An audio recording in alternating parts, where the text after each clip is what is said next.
আপনারা কি সবাই এই এলাকার?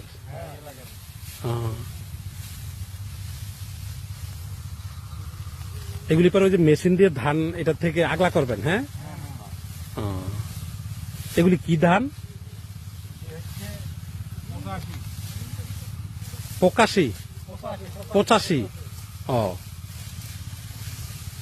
এটার পরে এই ধান কাটার পরে এটার মধ্যে কি লাগাইবেন আবার?